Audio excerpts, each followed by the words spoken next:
La doctora Elizabeth Montoya, médico nefrólogo pediatra adjunto al servicio de nefrología del Hospital de Niños JM de Los Ríos, nos acompaña la mañana de hoy para hablar respecto a este tema de las enfermedades renales. Además, ella es miembro de la Sociedad Venezolana de Nefrología, algo por lo que hay que partir. ¿Cuán importantes son los riñones en nuestro organismo? Bueno, muy buenos días, muchísimas gracias por la invitación y por contribuir a fomentar la salud renal. Los riñones son unos órganos maravillosos. Son maravillosos, ¿por qué? Porque gracias a ellos estamos bien, nos sentimos bien y son unos órganos que cumplen múltiples funciones. La principal, quizás la más conocida, es que limpian y depuran todos los tóxicos del organismo. Pero no solamente se encargan de eso, se encargan además de reabsorber lo que necesitamos y además de eso participan en controlar nuestra tensión arterial, participan en el metabolismo del calcio, del fósforo, en el crecimiento, en el desarrollo. Además de eso, participan en lo que es la generación de glóbulos rojos, la hemoglobina, en fin, tiene tantas funciones. Es muy complejo quizás entenderlo, pero son órganos maravillosos que nos permiten estar saludables, que nos permiten estar vivos. ¿Qué pasa cuando el riñón sufre algún daño? Sí, bueno, cuando el riñón deja de funcionar, es muy grave para el organismo porque existe, digamos, dos ramas muy importantes que debiéramos prevenir. Hablamos de enfermedad renal aguda y de enfermedad renal crónica. ¿Cuál es la diferencia entre La las dos? diferencia entre las dos es que la enfermedad renal aguda ocurre en personas probablemente sanas que nunca han tenido ninguna manifestación, pero que en algún momento de su vida tienen un proceso infeccioso, una deshidratación, son sometidos a cirugía, son sometidos a alguna noxa externa, algún daño que lamentablemente daña la función renal. Entonces, ¿qué sucede? Que puede ser transitorio si los médicos actúan a tiempo, diagnostican esa patología y se resuelve en la mayoría de los casos. Okay. Otro de los aspectos, de las esferas que hay que tomar en cuenta es la enfermedad renal crónica, que como usted bien lo dijo, hoy en día es considerada como una grave problema de salud pública. ¿Por qué? Porque hay muchas personas que lamentablemente no se dan cuenta que tienen esta enfermedad y que progresa en el tiempo. Porque es silenciosa, ¿no? Al Es principio. silenciosa, no hay muchos síntomas que pudieran manifestarse o expresarse y entonces la persona se ve muy bien. La persona se ve en muy buenas condiciones, pero lamentablemente no es así. Los síntomas aparecen a lo largo del tiempo y es una escalera, es del 1 al 5. Quien está en el 1 tiene una enfermedad de base silente, como por ejemplo la hipertensión arterial, y no se da cuenta, y eso va haciendo mella, va haciendo daño en las células del riñón, que son los glomérulos, y se van deteriorando.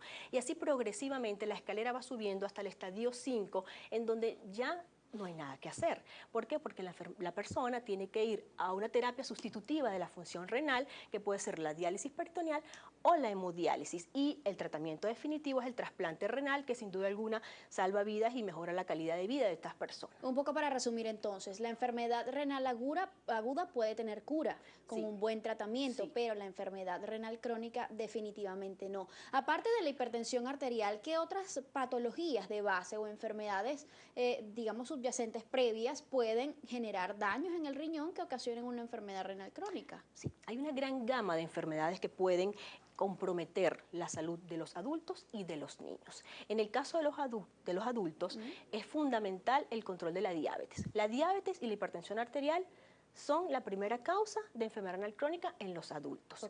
En el caso de los niños, hay enfermedades que son congénitas, hereditarias o también adquiridas. Las dividimos en dos grandes grupos, como las glomerulopatías, que son las que dañan las células del riñón propiamente dicha, y las uropatías, que son malformaciones congénitas del tracto urinario, que también van a conducir a la larga al daño de la función renal en los niños. En ambos casos es muy complicado, es muy severo, muchas veces necesitan tratamiento quirúrgico y, en fin, a la larga lo malo es que llevas a diálisis al paciente si no logras trasplantarlo de manera preventiva. Siempre la diálisis es un destino, digamos, inequívoco para quienes padecen enfermedad renal crónica. Sí, una vez que comienzan los estadios del 1 al 5, en la primera fase hay que hacer prevención. Hay que tomar medidas a tiempo. Si tomamos medidas a tiempo, podemos prolongar esta aparición de la enfermedad renal crónica. Muere el futuro de otra y cosa, no pero necesite, no y de no la lo enfermedad necesite. renal. Hay otras enfermedades más complejas que inevitablemente pudieran llevar a la terapia sustitutiva renal. Ahora, es importantísimo además conocer esto. Usted decía que en el caso de los niños quizás las enfermedades renales tienen un comportamiento distinto que en los adultos. La enfermedad renal crónica es muy frecuente en los adultos, pero en los niños, ¿cuál es? Mira, de 1 a 3 niños por millón de población están propensos a tener enfermedad renal crónica, lo cual es mucho. Te voy a poner un ejemplo. En nuestro servicio de nefrología, diálisis y trasplante del Hospital de Niños tenemos 36 niños en hemodiálisis, lo cual es una cifra bastante alta. Claro. Además de eso, alrededor de 11 niños en diálisis peritoneal. Tenemos un recién nacido en diálisis peritoneal actualmente en el servicio. Es una situación muy compleja y tenemos casi 200 niños en estadios del 2 al 4. Y cuando se llega a la diálisis ya no hay punto de retorno. No hay punto de retorno. Es decir, esa persona para poder dejar de dializarse necesita un riñón Un trasplante. Necesita un trasplante. Ahora, es importante esto porque también usted señalaba que las principales causas de la enfermedad renal en niños tienen que ver con el origen congénito, hereditario o adquirido. Entre estos tres, ¿cuál es el más frecuente?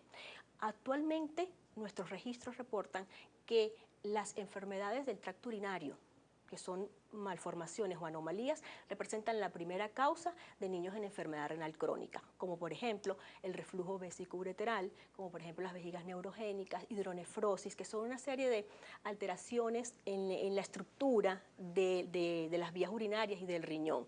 Riñones pequeños o hipoplásicos, falta de riñón o agenesia renal, en fin, esa serie de patologías son las que a la larga van a llevar al deterioro de la función renal. ¿Hay un componente hereditario allí? En muchos casos, en muchas patologías pueden ser también de origen hereditario. Ok. Ahora, llama mucho la atención pensar en un niño que haya podido adquirir una enfermedad renal. ¿Qué es lo que lleva a que eso suceda? ¿Cómo un niño puede adquirir una nefropatía? Bien, existen otras causas y diversas condiciones que generan que un niño pueda complicarse. Por ejemplo, hay niños que tienen algún proceso infeccioso, una sepsis, que por lo general pueden ser transitorios y el paciente mejora. Y puede requerir diálisis también, porque en muchos casos la enfermedad renal aguda puede llevar a que el niño necesite diálisis, pero que sería una diálisis corta, 2, 3, 4, 5, 10 sesiones, que luego posteriormente recuperaría la función. Además hay enfermedades sistémicas que se desarrollan a lo largo de la vida, como por ejemplo el lupus eritematoso sistémico, además de eso púrpura de Henoch-Schönlein, o sea, una cantidad de entidades que pueden llevar al daño de la función. Es por ello que la prevención para mí realmente es fundamental y desde incluso inútero ya se pueden diagnosticar algunas patologías. Por tanto, es fundamental hacer prevención y diagnosticar a tiempo. Prevención y diagnóstico precoz son la clave ¿para qué? Para que tanto los niños como adultos puedan tener una mejor calidad de vida si se ven inmersos en esta patología. ¿Y es fácil, doctora, hacer un diagnóstico precoz de alguna enfermedad renal en niños? No es muy fácil porque muchas veces no dan manifestaciones. Sin embargo, es deber del pediatra desde las primeras etapas de vida del niño hacer una serie de exámenes que son de protocolo que podrán permitir diagnosticar a tiempo. Hay que estar pendiente de las infecciones urinarias que son muy frecuentes y quizás pasan o desapercibidas o no le toman importancia. No, ha tenido 1 o 2 infecciones urinarias. No, ese niño hay que estudiarlo. No es normal que tengamos infecciones en la orina. Problemas de crecimiento, desarrollo. O sea, el niño debe crecer en unas tablas específicas de antropometría. Si el niño está fuera de esos parámetros, oye, hay que estudiarlo, qué es lo que está pasando, qué problema tiene. Entonces es deber del pediatra pues hacer una evaluación integral del paciente y determinar a tiempo cuáles son los signos de alarma que pueden prenderse ante un niño. Doctora, ¿se puede saber durante la infancia si una persona está más propensa a desarrollar algún tipo de enfermedad renal un poco más grave ya en la adultez? Fíjate, el enfermo renal pediátrico con enfermedad grave va a ser un enfermo renal adulto. Un niño con un síndrome nefrótico, por ejemplo, que es una condición muy frecuente y que se caracteriza porque el niño se hincha, es decir, se edematiza, pierde proteínas por la orina a grandes rasgos. Ese niño va a ser un adulto con enfermedad renal crónica. Entonces es por ello que la prevención temprana, diagnóstico precoz, es lo que va a permitir que hagamos una mejor medicina para esos pacientes. Me encanta que hayamos tocado más o menos ese punto, porque la siguiente pregunta tiene que ver mucho con eso. Muchos padres dirán, bueno, pero ¿cómo sé yo si mi hijo tiene o no algún problema renal? ¿Cuáles son los síntomas quizás más visibles? Sí, bueno, lo primero es que el niño pequeño debe ir a su control pediátrico mensual. Un niño menor de 1 año mensualmente lo ve su pediatra.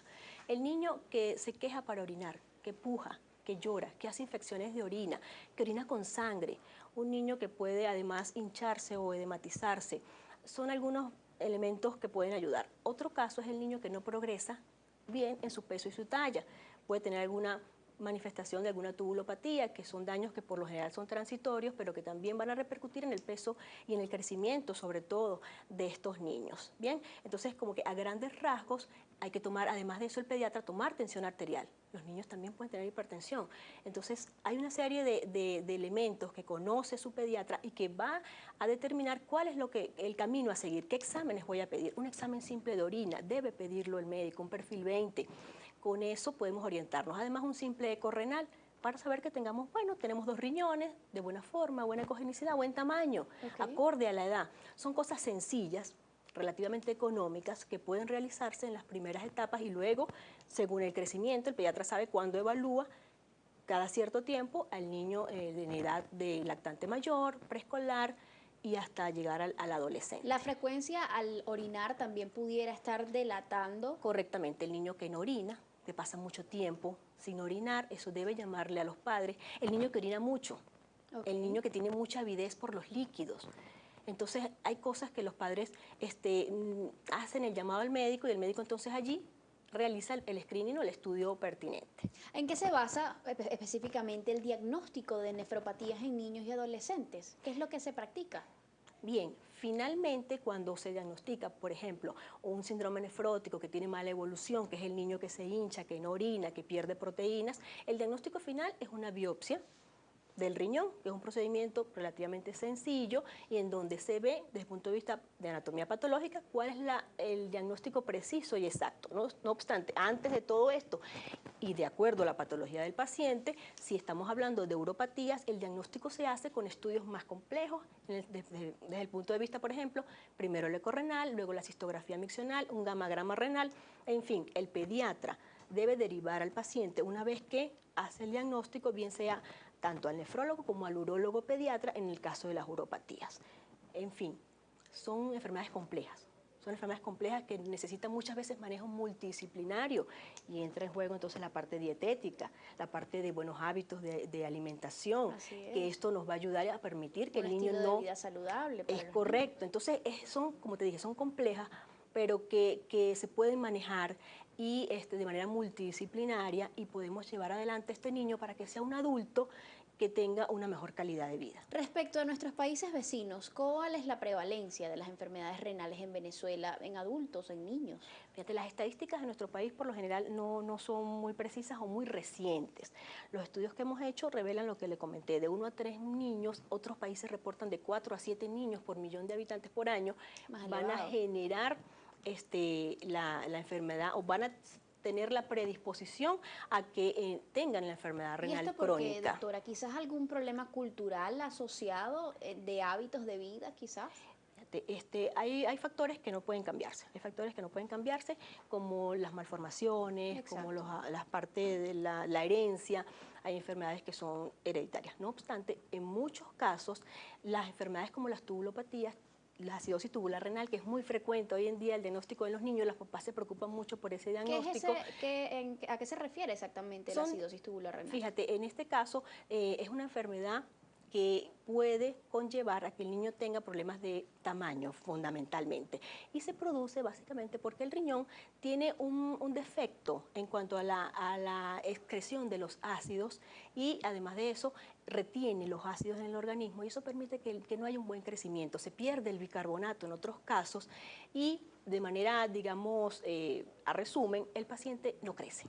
Entonces el papá se preocupa, el niño que no tiene apetito, es un niño que no avanza bien en cuanto a su desarrollo y se hace el diagnóstico de esa patología, pero fundamentalmente tiene que ver con los hábitos de alimentación.